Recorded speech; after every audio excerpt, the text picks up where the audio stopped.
sommes Patrice et Lydie. Nous sommes de jeunes orthodoxes, en fait, malgré la barbe et la tête chenue, euh, car nous avons reçu le baptême en 2019. Voilà, c'est un long parcours, un beau parcours de vie qui commence en fait il y a une bonne dizaine d'années, lorsque nous avions tous les deux euh, comment dire, un désir très fort de prière personnelle.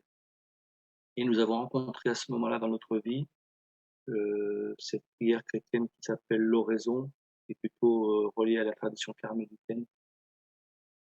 Et la pratique quotidienne de cette prière fait que, bien sûr, comme on peut s'en douter, une porte s'est ouverte en nous et que le Christ est venu nous chercher petit à petit avec patience et délicatesse.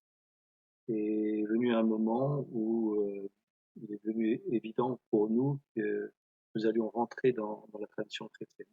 Voilà, nous habitons en Haute-Savoie et donc notre paroisse est celle de Chambésy.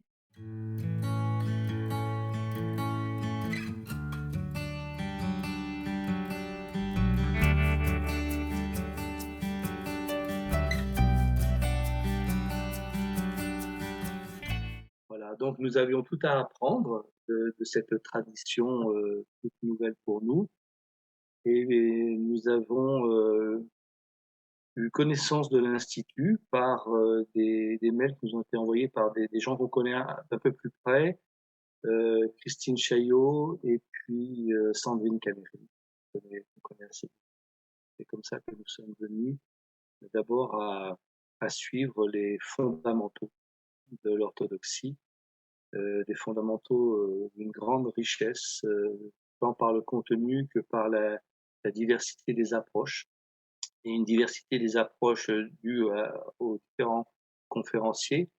Et dans cette diversité, ce qui était assez incroyable, c'est qu'il y avait vraiment une impression d'unité qui se dégageait et pas de contradiction, alors que voilà, les gens n'ont pas tous forcément le même statut. Certains sont prêtres, d'autres ne le sont pas.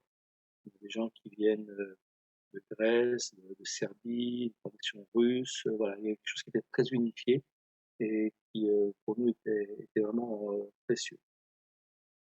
Et d'ailleurs, ces fondamentaux, c'est quelque chose que vraiment on a envie de recommander, et pas simplement à des gens qui seraient nouveaux dans l'orthodoxie, je dis même à des personnes qui sont bien implantées depuis longtemps et des gens qui sont dans cette âge de la vie qu'on appelle la jeunesse. J'explique un petit peu. Euh, on s'est aperçu en fait que dans l'orthodoxie, il y avait bien sûr la force de la tradition avec un T majuscule et une prégnance assez forte quand même de la tradition, des traditions avec un T minuscule. Ça peut être des traditions familiales, ça peut être des traditions locales, et que parfois ces traditions avec un petit T prennent beaucoup d'importance. Et que la tradition avec un grand T n'est pas forcément aussi connue que ça.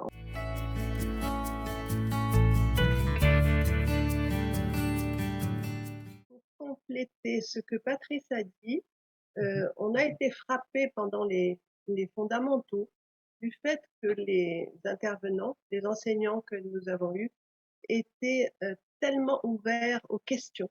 Ce que l'on a constaté, qui n'est pas toujours le cas chez les enseignants, c'est que lorsqu'il y avait une question, les enseignants qu'on avait en face étaient heureux de pouvoir échanger, même si la question n'avait pas une réponse évidente. Vous voyez, donc que le principe de l'échange, du dialogue entre personnes de bonne volonté était vraiment favorisé dans les fondamentaux.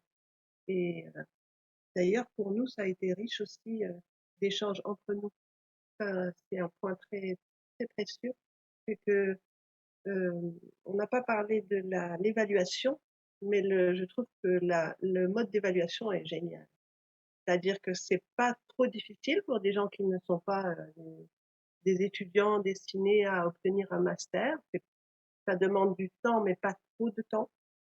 Et en même temps, ça oblige à réécouter et surtout à intégrer un peu les enseignements qui sont très profonds. Donc ça aide aussi à mon sens, à approfondir sa propre foi.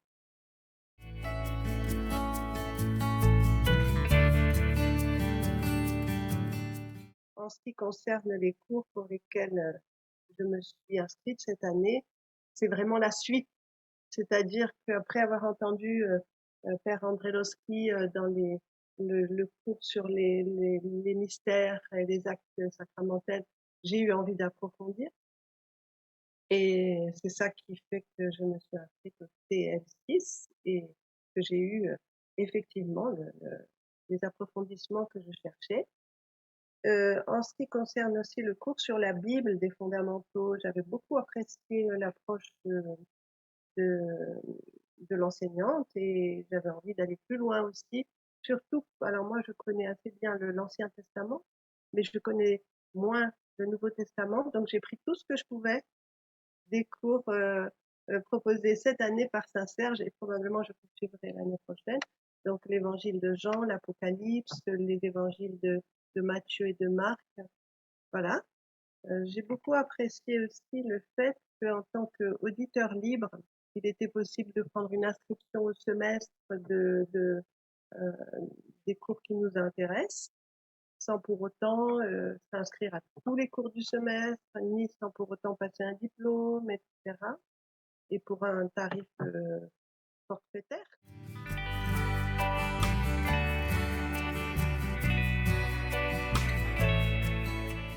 Je voudrais rajouter un point. On a plusieurs fois utilisé le mot enseignement. Ça paraît assez logique pour parler de ce que nous avons reçu de Saint-Serge. J'aimerais utiliser le mot de transmission, peut-être encore davantage, parce que ce que j'ai ressenti lors de cette transmission, justement, c'est que j'avais pas en face de moi tellement des super professeurs, des super érudits qui allaient me faire un grand topo, même s'il l'était, même s'il l'était vraiment, mais des gens qui partageaient quelque chose de leur propre vie. Donc il y avait une dimension très incarnée et je dirais même très humble dans la façon de transmettre. Et pour moi, c'est important que la personne qui est en face de moi se pose pas juste comme un professeur qui m'apporte des éléments intellectuels, mais qu'il y ait cette dimension de témoignage, voilà, bon, bah, je sais ceci et cela, mais c'est évident que je le vis, voilà, il y avait un rayonnement, une joie chez la plupart des transmetteurs, des enseignants qui étaient vraiment, vraiment bonnes.